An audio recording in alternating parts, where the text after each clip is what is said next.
Hello and welcome to the Surgical Spirit podcast. I'm your host, Dr. Haidar Al-Hakim, the Third Eye Doctor.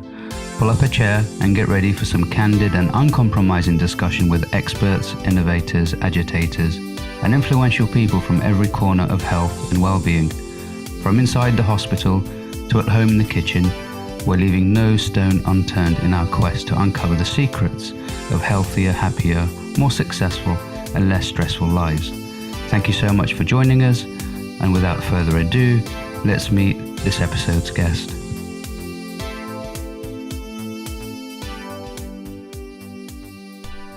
Hello, Hannah. How are you today? Hi, Dr. Haidar. I'm good. How are you? Yeah, I'm well, but I am scared of you actually, because you're a boss lady, and if Yeah, I am. and if you don't like someone, you just kick their butt. Yeah, I am kicking people's butts. Yeah. Oh my God, when did that start? When did you start kicking guys and girls' butts and arses and heads and? Well, it's more than 10 years ago. Almost 11 years ago. Because actually, I've been to like two extremes. I used to be kicked a lot. Like when in school, I got bullied. When I was in the high school, I was pretending to be confident, but I was actually very insecure because I just felt I'm sort of not as good as everyone else. Yeah. But when I started to practice Taekwondo, I started to really kick butts. It's really helped me with self-confidence. So when was the trigger? When was the time you thought, no, I've had enough of this. I'm going to start kicking butt now. I actually always wanting to do martial arts. When I was a kid, I was really admired in the TV series, like the Chinese TV series about martial arts, especially women doing martial arts. I really admire these kind of things. But I didn't get to do it until I turned 18. And because Chinese parents always have this notion that girls shouldn't do this. It's aggressive. Oh.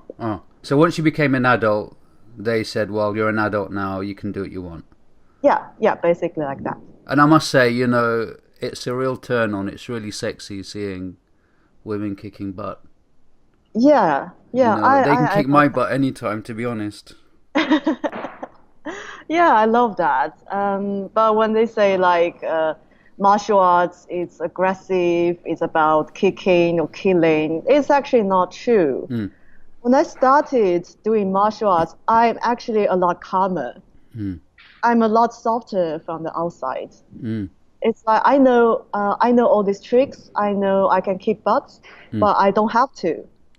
I don't have to all the time. So it's like I don't have to put on the mask that I'm strong. I'm just comfortable under my skin. Wow.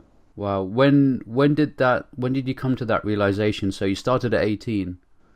When did you come to that realization that actually I'm already confident?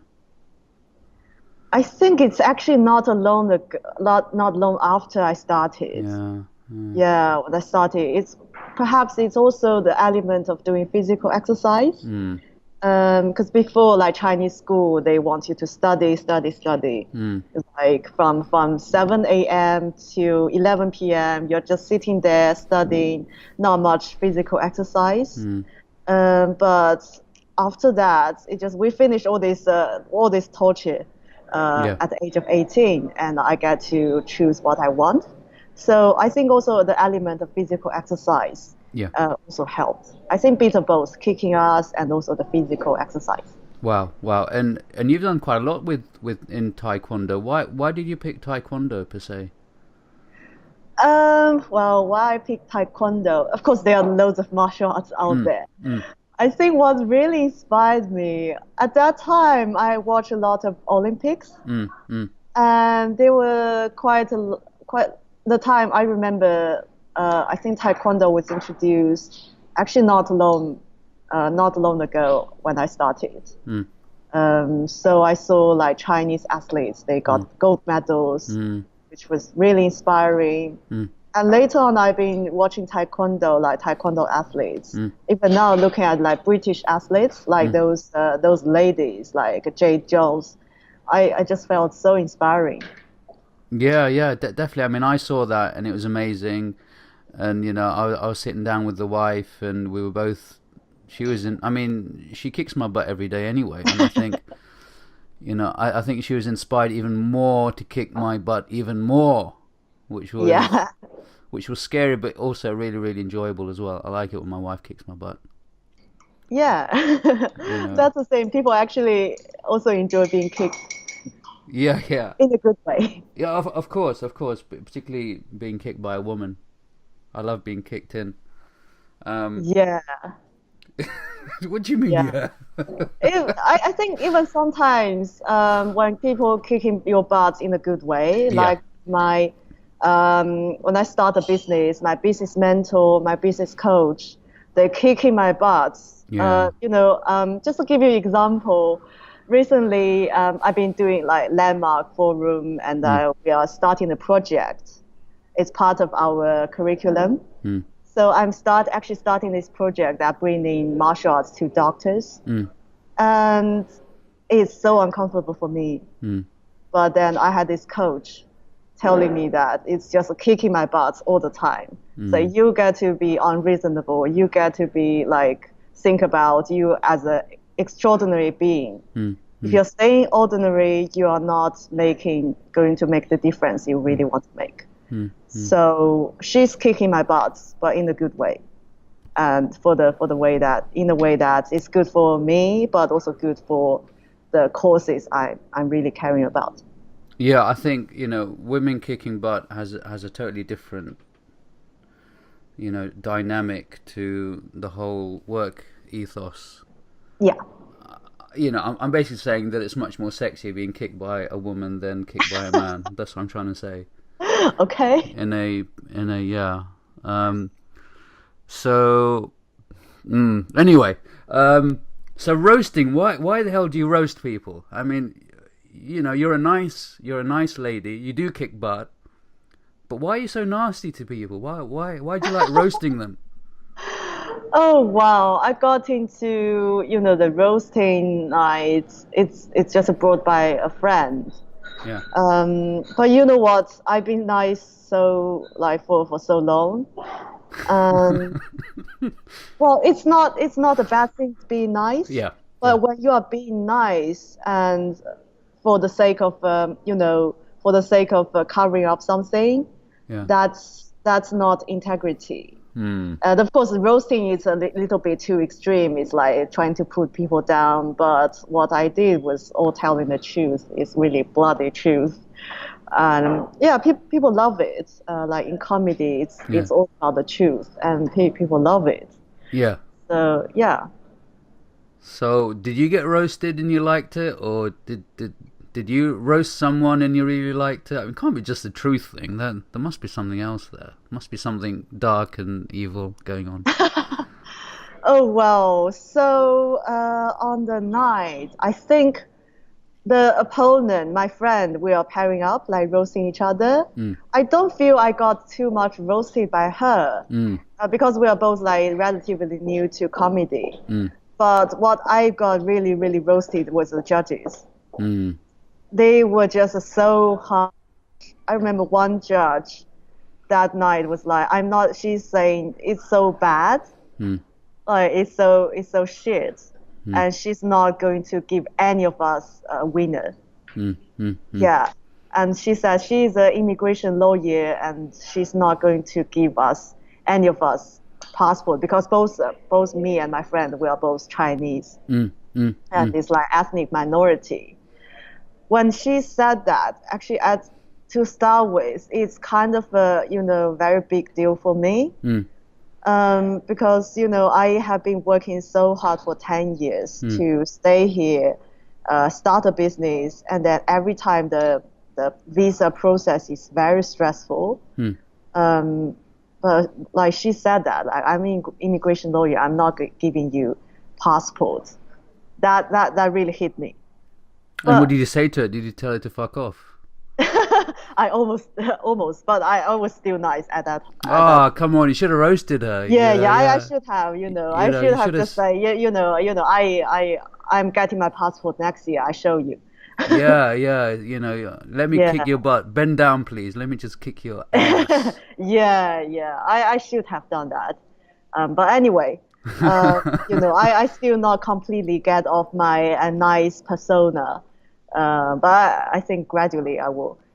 Well, I mean, if you do it, it's going to be very dangerous. I'm going to stay 6 feet away from you, and have some shields, police shields around me. Otherwise, so I mean, there'll be quite a few very nice ladies listening to this. What are your 3 top tips for being a boss lady? Okay, 3 top tips. Um, I think we just touched on the top one, which is nice girl don't make a dent. Yeah, I had that when started the business. It's like trying to be nice to everyone, trying to please everyone. It's like people say, "Can you give me a discount?" And I just want to please them. When they say this, actually, I felt I wasn't doing a good job. But actually, it's just it doesn't mean anything to me. It's my service, and I'm standing by my value.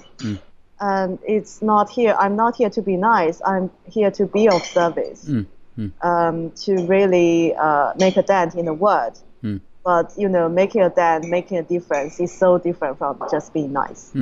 Yeah, being nice is like a shell, but making a dent, being out there, you will get haters. You will get people don't understand you.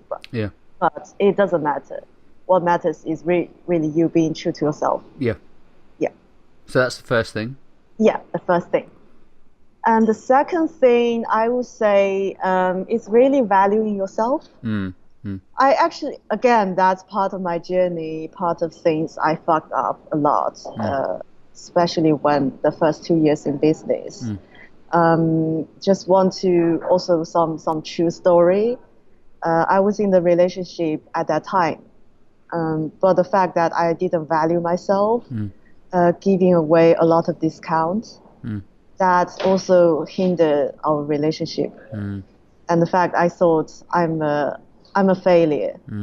I was beating myself up for not making the business to the next level.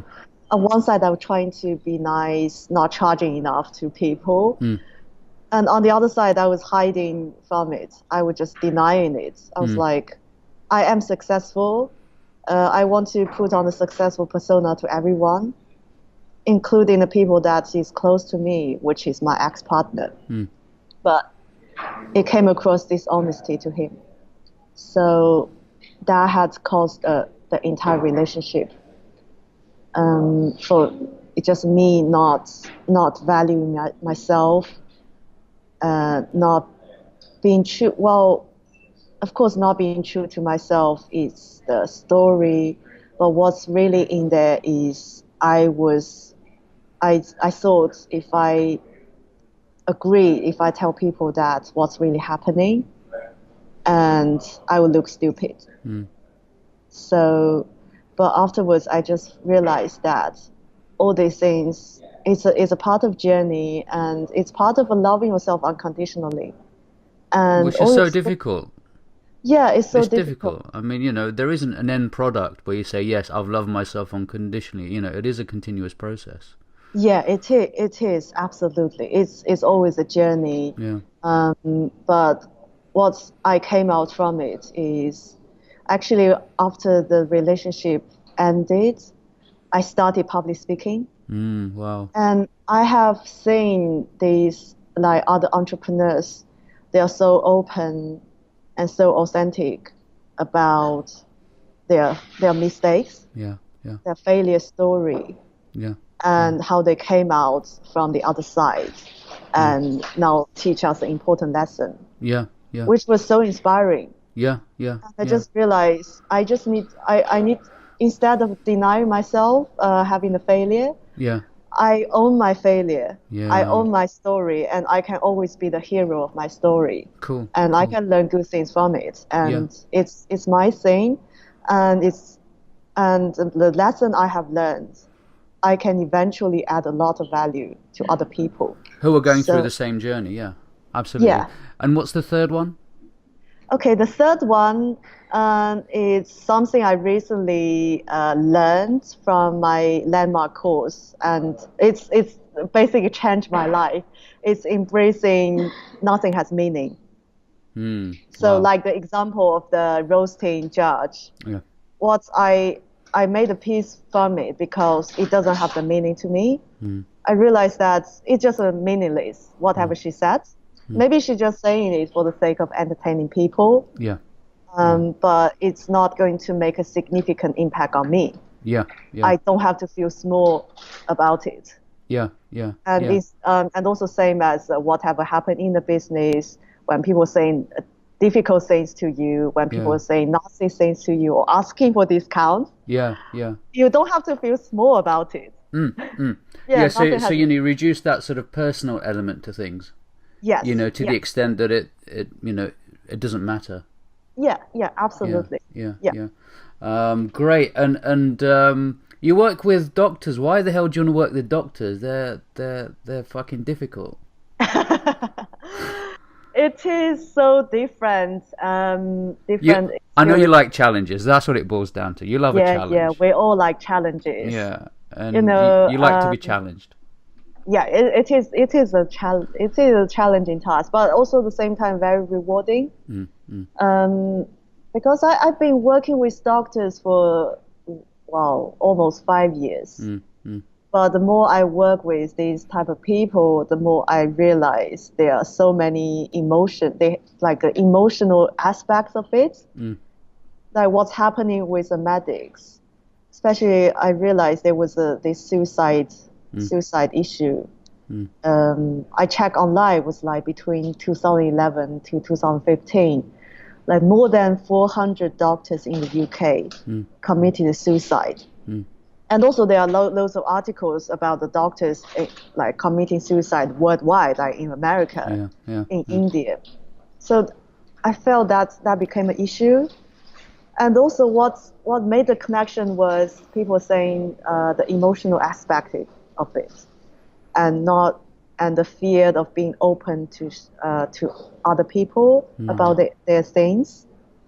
Because what's interesting for me when I read this article was the ones who tend to commit a suicide are the ones who seems really happy. Yeah. And On the outside. Seems nothing going wrong with them. Yeah. I know I can definitely relate to that sort of logic, that thought process, not wanting to appear something. Yeah. For me, it's not wanting to look stupid, but maybe Yeah. it's something else for other people. Yeah. But I felt that there's a level of emotional connection. Of course, what I do, the vehicle of I do is really it's through accountancy, through the tax. Yeah. But I felt there's more than that. Yeah. There's more to it. Well, you know, tax is very complicated, and it's part of the fabric of society. And as you said, it's very emotional. There's a massive emotional investment in taxation. Yes. And you know, this is where you come in to sort of help them deal with the emotional side of things, the taxation side of things, and just take all that weight off their chest and off their shoulders, and allow them to be themselves and to innovate. In terms of wealth. And tell us a bit about your work. You know, we've got a couple of minutes. It's a challenge, I know. Yeah, it's a challenge. So my work. So I have a team of people now working with me. So we do help doctors to take care of the taxes, to save their time, to reduce the hassle of all this paperwork. Yeah. But also at the same time, also find ways to help them to save some money. Yeah. Actually, I have this guy. It's kind of a stressful situation for both him and us because the tax is due, and it's like a chunk of money is gonna be going when it comes, especially when you're self-employed. Yeah. It's literally a chunk of money is gone. And that day, I just think, how can I even reduce more? Because I know the emotional burden of it. Yeah. So I just said, I had this conversation with him about like all these solutions, what he thinks about it, and what can be realistic. So we actually came out with some solutions, some more things he can claim, some more things we can justify, and then his tax bill was reduced by $2,000. But more importantly, you know, he's emotionally much more, let's say, happier or contented with his financial situation, which is probably much more important. Yes, it really emotional weight of it. Yeah. Cool. So we could talk a bit more about this, but you know, I think people can get hold of you and look at your stuff, and because you've got stuff on Facebook and Instagram and all these other places. How can people get hold of you? What's the best way?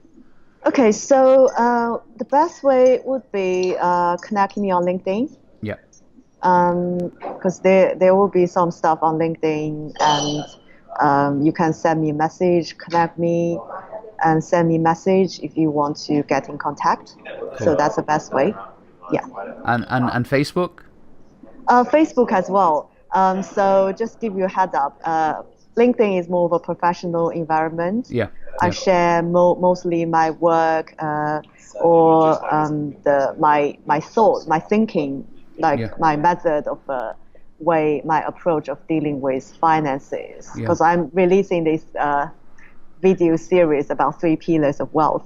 Yeah. I'm posting on that. But Facebook is more personal, like my life, my running photos, or you're roasting. Oh yeah, roasting. Oh yeah, kicking butt. Yeah. My side projects and my other things. Yeah. Cool. Excellent. Well, it's been a great pleasure, Hannah. Thank you very much. I wish you all the best. Thank you. Bye-bye. Bye.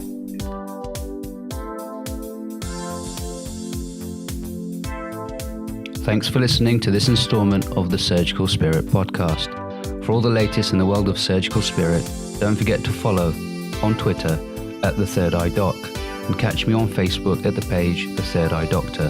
You can visit the website at www.thethirdeeyedoctor.co.uk for more information on the work that I do. And please send us feedback and questions and suggestions for the podcast. It's always a pleasure to hear from you. I've been Dr. Haidar Al-Hakim, and I'll see you next time.